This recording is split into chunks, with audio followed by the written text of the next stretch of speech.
Okay, recording. 1, 2, 3. Okay, tingin sa ano guys ha? Sa camera. Okay.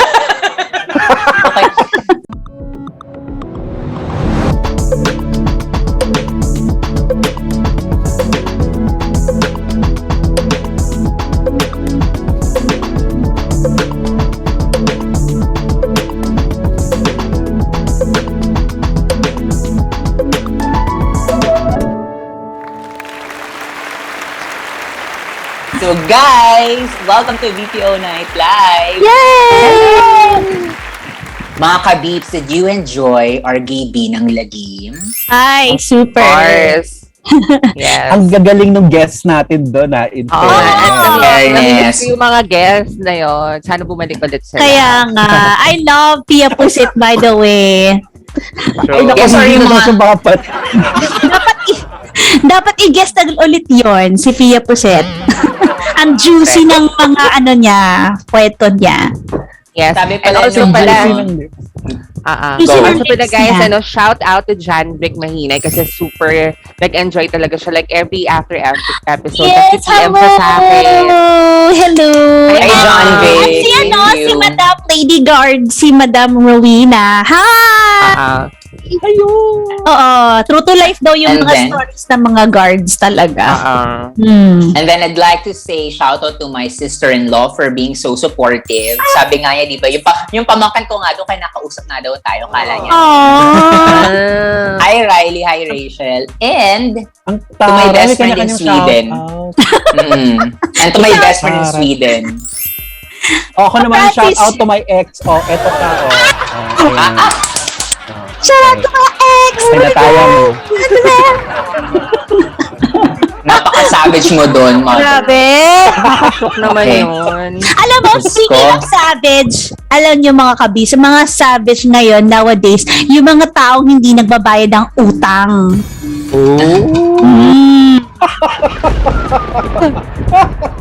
Sa utang. Well, speaking of utang, we all know naman that it's part of the Filipino culture na yung mga manghirap. Pero, I don't think kailangan na natin i-break, or I think pala na kailangan na natin i-break yung culture ng hindi pagbabayad. Agree ba kayo doon, mga kapatid? Yes, absolutely. Diba? Kasi okay lang naman manghiram, guys, pero ang story natin ngayon will actually focus dun sa mga galit kapag sinisingil. Ay, my God! Akala ko mga galit pag sinisinghot. Parang iba yung dating. Iba yun ang nagalit. Iba yung nagagalit. Essential oil na naman ni guys. Essential oil ko na naman. Wow! Ako lang. Ako lang. Essential oil. Ano yung Anyway, yes, essential oil yan? Hindi ko alam. Nasinghot mo Anyways. yung apple. Ano ka ba? Uy, ano ba yun? Well, eto Gary ha. Ito, I know, sobrang dami mong horror stories nito. Horror na naman. Well, stories nito as a human resource, di ba? Sa office natin before. I know marami rin lumapit sa'yo to seek help. Yeah. Kasi di ba, sa industry natin, aminin nyo guys, ang daming ganon. Mm-mm. Well, wala namang masamang manghiram.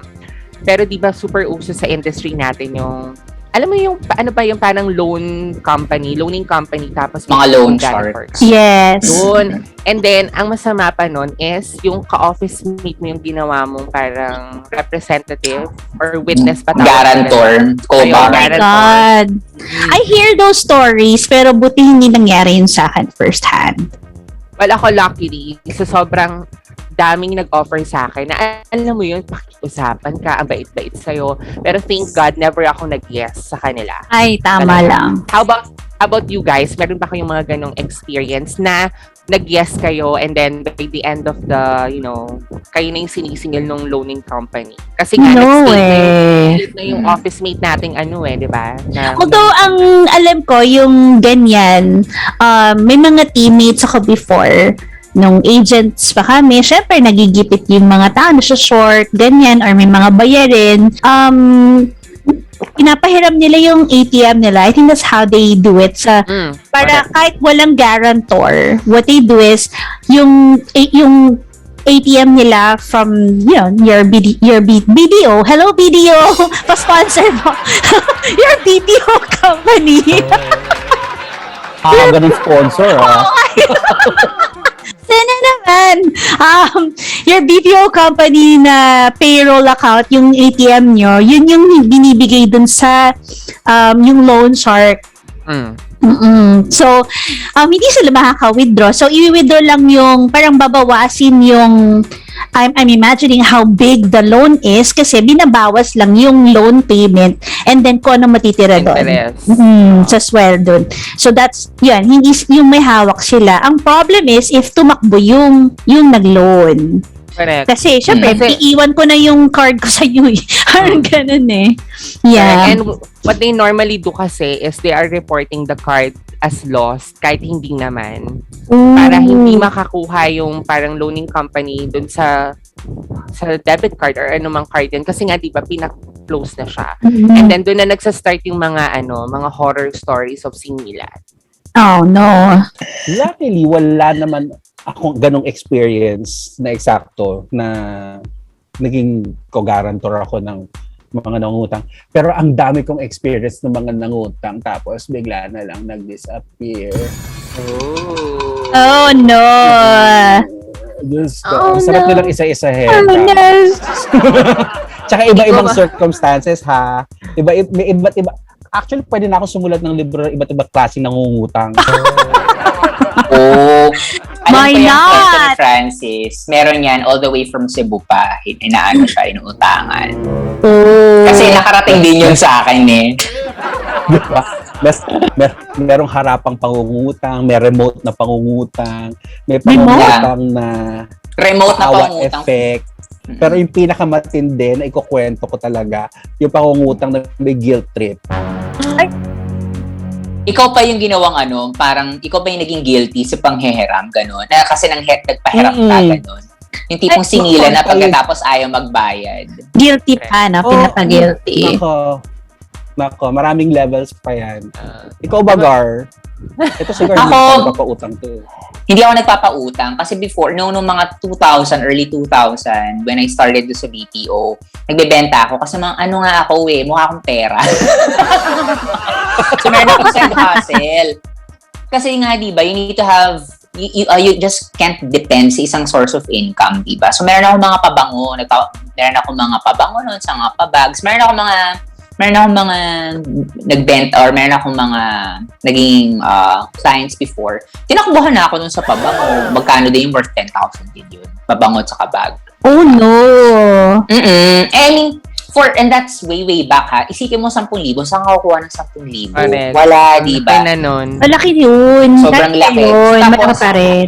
Pagkatapos kapag kunwari naningil ka, sila pa yung sasabihin na fake yung bag mo. Ganun. Parang, hello, binili ko talaga yun sa di ba? Sa Suntec City. I mean, 50% off ko siya na nabili. Dito kasi sa Pilipinas, wala namang mga ganung price drop kasi nangyayari during that time. Di ba? Parang late lang naman siya nagkakaroon ng ganung sale. So kapag meron talagang sale nung dati sa Singapore, sa Great Singapore Sale, nagpapabili talaga ako sa kapatid. Tapos pinapabili ko talaga dito. Tapos sasabihin ka pa ng na ikaw yung nagbenta ka ng fake. Parang, alam mo yun, parang tipong, sino nagsabi sa'yo na fake yan? Kasi yung friend mo, may may binili. Parang it's too good. Hindi. I mean, nasistress lang ako sa ganon, di ba? Nasistress lang ako sa mga ganong bagay na tipong, sasabihin nila hindi authentic. Sabi ko, hindi naman ako, kung hindi authentic, sasabihin ko, di ba? Correct. Kapag I mean, I have the receipt to show, pero that's like more than 10 years ago. So, ayoko nang ibalik. But it did happen to me. Hindi ako yung nangutang ha. Sila yung, nagbayad, alam mo yun, I have goods to sell, pero hindi sila talaga nagbayad. So, nakakasad lang. If ahente ka nun, tapos meron kang, natakbuhan ka ng 10,000, syempre iyak ka din nun. Although, alam mo yun, I'm just trying to make a side hustle, tapos at the end of the day, ko pa din yung ako pa yung na-stress mo. Nako, alam mo mga kaBEEPs, huwag ganon. Kasi syempre yung mga nagsa-side hustle, kaya nga nagsa-side hustle, diba? Kasi matindi yung pangangailangan, kailangan, diba? Yung extra. Correct. Ano yun? Parang, no. Ka din, respeto din lang. Especially if, take for example, yun, luho naman yun. I mean, sino ba nagsabi sa'yo na di ba? Bibili ka ng luho tapos di mo mabayaran. I mean, ako, meron akong mga sariling luho, pero I make it a point, pinabayaran ko naman yung bangko. Correct. Diba? And I have cards, pero di ba, I settle it, di ba? I also bet, Gary, one of your mga nanakbo na bumili sa'yo also said na during the singilan na bakit mo ako pinipilit magbayad ngayon? Ikaw nga nagpilit sa akin magbenta. Ay, I bet Wala sabi ako. niyan sa'yo. So far, wala. Kasi Ay, hindi naman ganun wala naman. magbenta. Kasi inaano ko lang to parang, sino dito yung may gusto ganun. Pero so far, di ako namimili kasi magbenta nun. But, alam mo yung tipong, hindi naman kita pinili. Tapos ngayon, ikaw pa itong galit. Di ba? Butis pag-galit ka sa akin, if let's say, sinabi ko sa'yo, gives, ganun, di ba? Pero ayun, Hindi na ako nakaka-stress. makakapag-tigil. May papangalanan ako. Hi. I-blip nyo yun pang ano natin. Talaga, si ano? God! Talaga. Nagbanggit talaga ng name. Uy, taga dito yun, malapit lang yun dito sa amin. Oo. Hindi, kasi di ba dati? Hindi ako nagpapautang din kaya ayoko na ganun. Or magpapautang ka, dapat like, yung willing ka nang hindi na bumalik sa'yo. Oo. Ako naman, nagpapautang ako, pero mga circle of friends ko lang, like sila Jonas, sila Mami, kami, naghihiraman kami. Pero yung sabihin mong sa iba, mangungutang ka, pero dapat bayaran mo. Kasi kaya nga sila nagbebenta, is it because they need extra income, diba? Correct. And then, ang nakakapikon pa sa lahat, ito hindi naman nangyari sa akin, na doon nga kailang yung thinking na payday mo. So, syempre, payday mo, hindi pwedeng hindi mo sabing wala kang pera. And then, pag sisingiling ka na, sabihin, may paggagamitan ako, mga ganun. Ay! Ayun yung nakakainis sa lahat, promise. Nakakainis yung ganun. Ano? Relate, Ako lang, relate. Tess. Oo, hindi ba kasi, if a person needs money talaga, they'll do everything. Like, minsan pa nga may instances na pupuntahan ka nila sa bahay. Alam mo yun, tas nagdadrama. And then, pag singilan na, sila pa yung, Galit or sila yung laging Girl. maraming issue, no? girl, magbabayad ako kung gusto ko. Yung mga ganun, like, what the F? Ganito siya, isa pang no? matindi. Isa pang matindi yung mga timo May magsasabi. hugot. Ay, ito na. Ba't ko babayaran? Malaki naman ang sweldo niyan. Grabe ka naman salita, minsan bunga mo rin eh. Totoo. Oo, kaya mo na yan. Sa halagang ganito lang, 10,000 lang, kaya mo na yan. Ganon. Kaya ang dami talaga nasisira sa utang. Yeah, Totoo. I hate that. Like, Diba? ako, Diba, ganyan, swerte. Yung mga utang po sa akin, tapos ganyan yung mga 10K, wala, patay na po kayo sa akin. Sorry. Ako, swerte ako. Kandila ng undas. Kasi, meron akong yung mga best friend ko, yung mga besties ko nung college. Tatlo naman kasi sila yung super besties ko nung college. Alam mo yung never namin naging issue yung pera. Hindi kami naghihiraman. Sa if maghihiraman kami, may bayad. At saka yung mga friend ko naman to, kahit na kunwari dumaan kunwari yung kalahating taon, hindi nagbabayad. Sila yung proactive na magsasabi sa'yo. Totoo. Ito yung nangyari sa akin ngayon. After nito, babayaran kita. Hindi binabayaran naman nila ako. At sa akin naman, walang pressure. And so far, doon ko nakita yung trust. Kaya kami nag-maintain yung friendship namin for like 20 years. Kasi ganun-ganun kami. Hindi lang sa friends ko ganon. Ay, okay lang. Yung ganyan, you're just gonna be upfront lang talaga. Diba? At saka yung magsabi ka lang, hindi yung ikaw pa magagalit. Dapat nga yung naninigil yung nagagalit kasi need niya diba? Tsaka nag-promise ka. Diba? I think, sa mga kaBEEPs natin na who are planning to borrow money, either sa friends nila or kung kanino man, I think, isa rin yung sa part ng pagiging or pagbibigay ng respeto towards sa inutangan ninyo. If madedelay man kayo ng bayad, as if courtesy lang na, baka madelay ako ng ganitong okay lang ba? Na-delay siya, nabuti siya. Ay, na-delay yung bayad. Ganon. Hindi mo na ako makakapagbayad. Oo, kasi if ako yung mangungutang, I would really appreciate that rather than yung tataguan ka. Ang masama, ibablock ka pa sa mga social media. Like, Oo, ibabash ka pa. Oo, ibabash ka pa. May mga ganun na tao na ito pa yung papalabasin na masama pagkatapos at the end of the day, sila naman pala talaga yung may issue. So, mga kaBEEPs, ang mga Sino? So, mga kaBEEPs, ano ang stories nyo? Ano ang utang serye nyo? Please let us know. Drop us a message and we'd love to hear what you guys have got to say. Pangalanan nyo na yan! Ilabas nyo na yan. Yes. And sa mga kaBEEPs natin who will name names, no, don't worry. Just let us know kung gusto nyo silang i-brief. Pero I think it's better na itago natin yung mga names ng mga nangutang, diba? Yeah. And I think maging way din yung magiging episode natin that we're going to film dun sa mga mag-share ng stories nila na mapanood din ng mga nangutang para naman, hello, tamaan naman kayo. Magbayad na kayo, guys. Bayad naman sila. I doubt nakatamaan yan.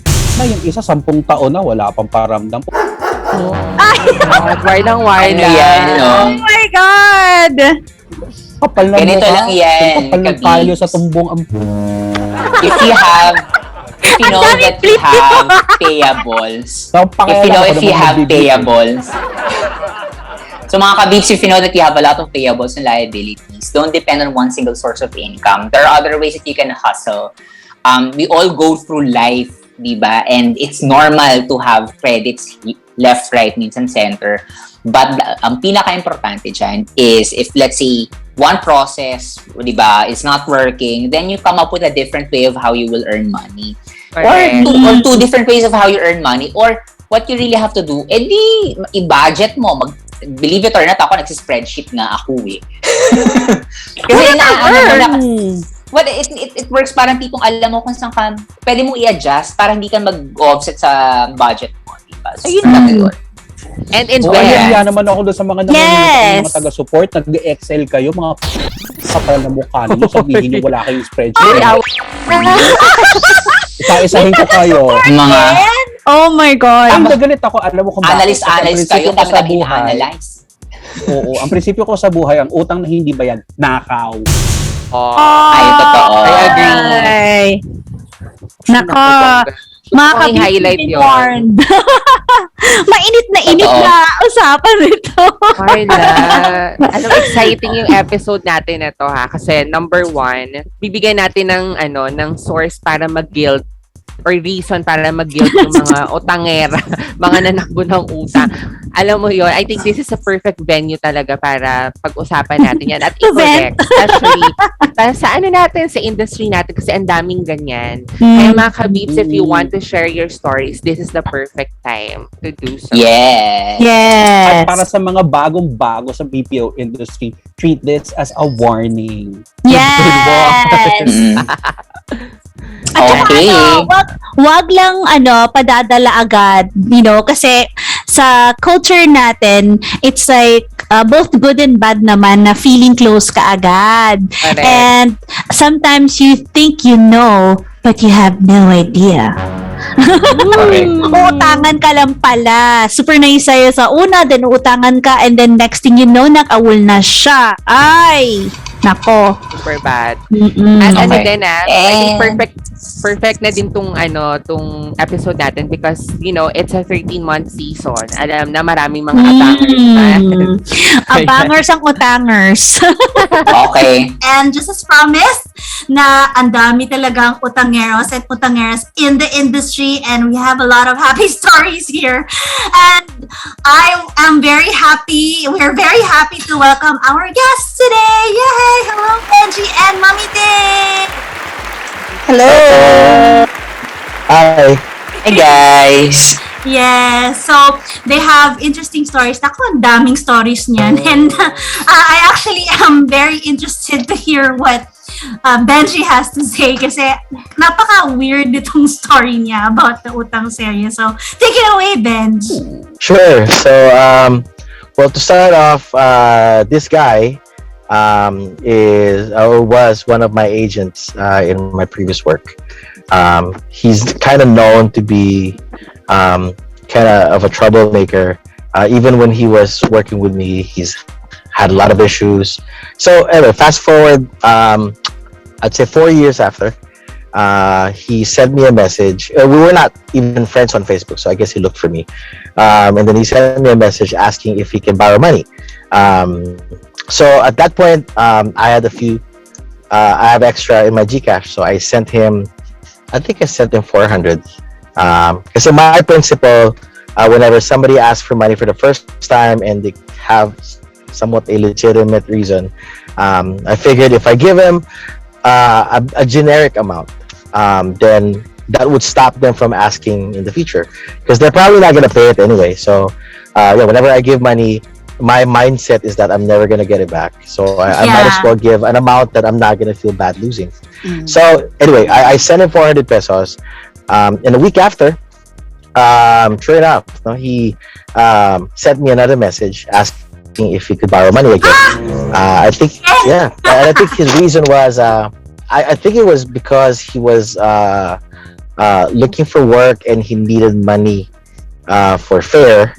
Either that or he needed food to eat. But anyway, so in my mind, I was thinking, parang this dude, like I already gave him 400, 500 pesos, and he's still asking.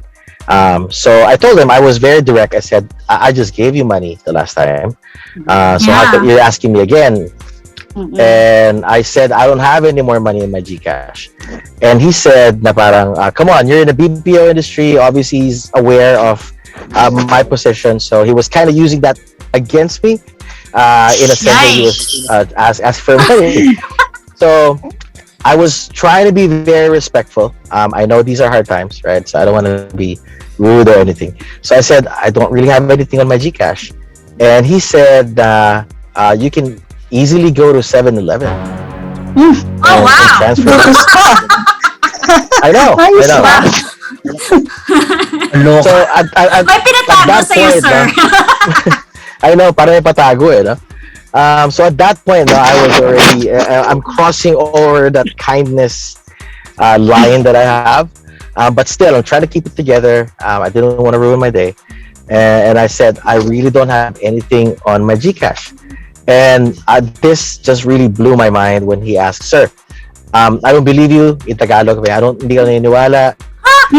Kind of joking in a way. He wasn't serious naman masyado, but because I know nobody would say that to me in a serious tone. But yeah, I was shocked when he was asking for a screenshot. Wow! He was asking for a screenshot of my GCash. Demanding! Oh my God, Benjie, ito you posted this on your Facebook. I saw this. I can't believe it myself. Like, oh my God. And then this all happened, or it all began, you're no longer working together. Yeah. I mean, 4 years after. Oh, the audacity! I know. And you just... So I'm gonna give you guys a background, a story. No? Parang, maybe this story will give it away, whoever this person is. I don't care. So when we were still working together, let's yeah, I'm not gonna say, well, his name. So anyway,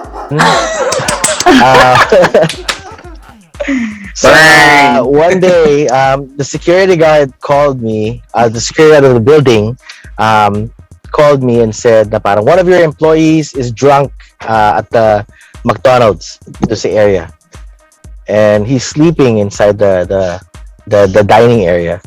So I couldn't believe it. Out of embarrassment, I had to save our company some, parang diba, the reputation and all. So I went to McDonald's, and then there he is, lying down on like one of those McDonald's small chairs.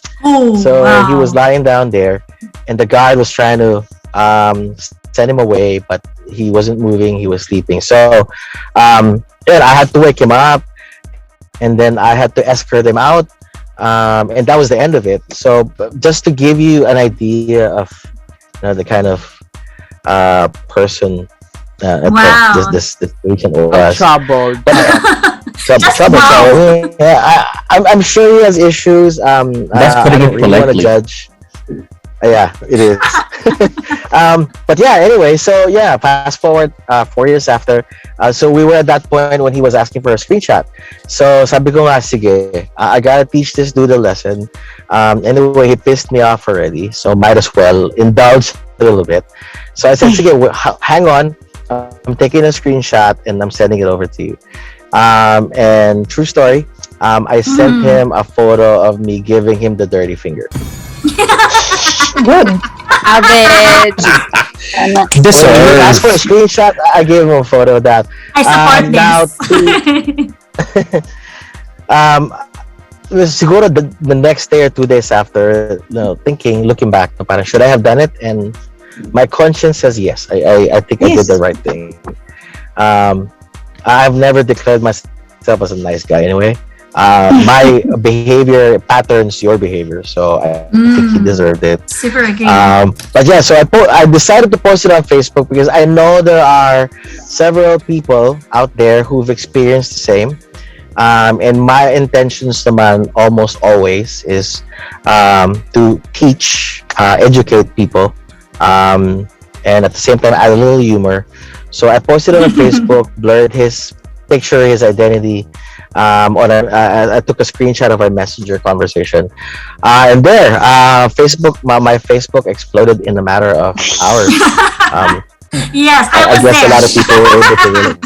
Apple was there. You saw it. I'm in on it. Diba? And I was still hoping for the best because I'm sure he was gonna see it. So a lot of people reacted. A lot of people put in their comments and agreeing with what I felt. And obviously he read it. The next day, he sent me a message saying that he apologized for the way he talked to me. And he saw from the comments, he realized na parang that validated that he really did the wrong thing. He shouldn't have spoke like that. He shouldn't have behaved like that. And he was sorry and he was apologetic. And obviously, I accepted the apology. And I just told him na parang I understand that things are hard, but whenever you ask for help and people say no, just be grateful that they even replied to you. Because I know some people who would just ignore or would choose not to read a message, but sabi ko, I want to adjust for people. Yeah. Like hey, kamusta ka na? Diba? Alam na this. O yun, ako yun na pagdating sa ganyan. Mga ganyan. Pero, TL Benj, how long have you met or how long have you handled this agent? About a year. He wasn't there when I came in. So sige mga a good 6-7 months. Wow. 6-7 months. Okay, did you I also don't get a bench deep people kasi feedback? under him eh. Ay, sorry. Sorry, didn't get. Okay. Pero do you also get yung same feedback from the rest of the team that you've handled na ganun din siya? Nanghiram, na nanghiram siya talaga? On the Utang part, from what I heard, that this dude had a drinking problem. So maybe that's the root of it. Okay. But I didn't really hear a lot of Utang issues with this guy. However, years after, I have been hearing very similar feedback about this guy reaching out to old office mates and asking for money. Then I was surprised because that was the first time that somebody really went that far. Yeah. And considering that I helped him before, siguro if I hadn't given him anything, I would have felt a little different. Pero that was my whole objective. You give a little, and hopefully they won't ask again because you know that they're not gonna pay you back anyway. Pero he had the balls to actually ask again. So Mag-demand pa. literally, ambling talaga ako. But At nagbigay ka ng Mommy Tins. instruction. Oo nga eh. Naloka. I know. Punta ka na 7-Eleven. 7-Eleven and then screenshot. And I don't like that. Ano kasi, you know how people again we're blessed that we have a little bit more than others, right? I'm always grateful. But sometimes he said that seems to be the green light for some people to ask for money. Yeah. Which again I understand. This whole pandemic, I was fortunate enough not to be financially impacted during the pandemic. Like not many people can say that. Pero my stress siguro is coming from a lot of people asking for help.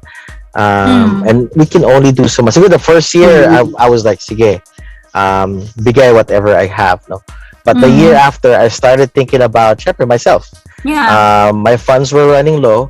And I felt like I think I've given more than enough help sa mga tao. It's not a lot, pero baga, it was money out of my pocket that I could have used for something else.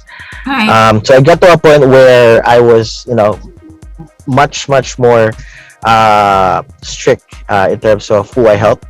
and how much I give. Next time on BPO Night Live. This dude owes 12,000 and he's asking if he can only pay 8,000. Ay, wow! And sometimes kala mo parang utang na loob pa nung nagpautang, nabayaran sila. Ayun na si Mommy Tin sa na. Typical center na may mga pa-showcase. Sila yun. Correct. Follow us for more BPO talks and tips on Facebook, Instagram, and Twitter at BPO Night Live. You can watch us on our official Facebook page or on our YouTube channel. BPO Night Live is also heard as a podcast on Spotify, Anchor, Apple Podcasts, and other podcast listening apps.